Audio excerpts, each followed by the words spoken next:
My name is Masha Trotzky. I'm a visual artist, designer, illustrator, and art teacher. I live in Stockholm, in Sweden. I was born in Soviet Union in late 70s. The Soviet Union was gray, no design, no advertising, no colors. Everything was forbidden. I hated it from the start. I invented my own toys because Soviet toys were primitive and awful. I was dreaming and drawing. I guess drawing was my only fun and a way to escape from reality. I wanted to mix advertising and art. That was something called pop art. But in the USSR, there was almost no advertising, and pop art was officially forbidden, of course. So I started studying art very early, at the age of 4, I guess. So my first strong impression was a collection of classic Italian paintings. The people on these paintings didn't look like Soviet people, like workers. They were not Slavic. They were curly-haired, brown-eyed, and Mediterranean, like me. And that's how I realized that I was not ugly and alone. And I understood that people like me exist somewhere, and probably my way is art.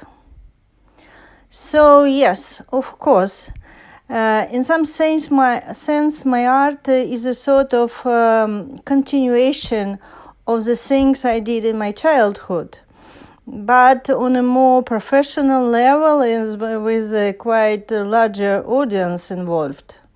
I still sew, I still adore creating objects, I love 3D, and I don't like flat objects at all. I love portraits, human motifs, humanity. I actually collect and tell stories. And all my life, I have been fighting and protesting against totalitarian regimes. I defend human rights because I was deprived on it. Oh, tell about your biggest influences. I do not really know who influences me. It's not so easy to say. Probably I'm more influenced by classic painting and sculptures, which I rethink and reproduce in a modern way.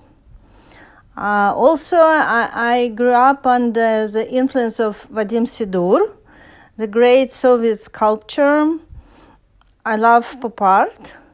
I envy the Recycle group because they have great technique and they are wonderful and talented.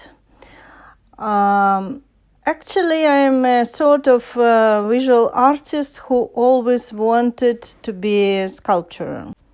So right now I'm focused on a new art project, a social project, of course. This will be called Another Candidate, a project about unemployment, mass rejections that I faced in Sweden because I live in Sweden, a mass professional boycott, very painful, a discrimination. I want to reflect it in my art. What is the biggest challenge of being an artist? Poverty. The biggest challenge of being an artist is poverty, obviously. The necessity to work as someone else, the financial dependence on random jobs, grants, sponsors, foundations, husbands, cases, all this. Poverty is the worst. Otherwise, it is necessary to act and always surpass your own previous success. The competition with yourself and a fear of being outdated. What advice would you give to younger self? My advice to younger self, don't give up, never. Fuck them all. Go your own way. Just keep going. Have you ever tried an unconventional mediums or technique? Yes, I do. Art is a continuous experiment. It is based on something unconventional. It's natural, yes. Do you listen to music or have any type of background noise with your work? Or do you prefer complete silence? No. Silence is death. Of course, I listen to music. Graphic and musical composition are actually the same thing. There is some code in some music that already suggests a visual solution.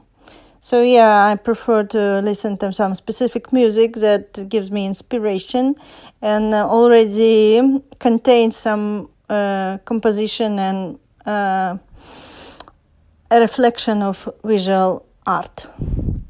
What is the best reaction? The best reaction to my artwork were international awards and prizes, and also invitations to make new exhibitions. Of course, the suggestions and invitation to work and travel, I adore it.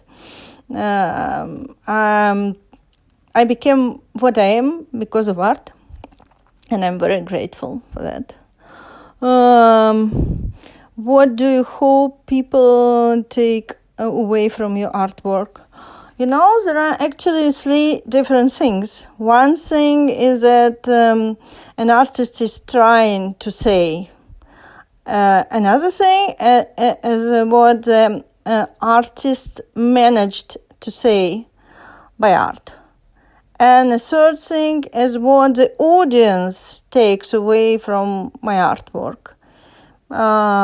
It can be absolutely different, but I want to make people stop and think. I don't like stereotypes. I don't like frame thinking. We are not here to feed it. Do not be addicted by the majority. The majority is not always right. In fact, it's mostly wrong. So stop and think. The question about the upcoming events. Yes, I live in Sweden, in Stockholm, and I'm going to open 2 more exhibitions here in Stockholm. One exhibition is called Basket People. It is a photo project. Another exhibition is called Masha, Don't Speak About Politics. It is dedicated to the war in Ukraine, to the political crisis, and I will exhibit some sort of my vector illustrations on politic motifs. Yeah. And you are very welcome to Stockholm to visit it. Thank you.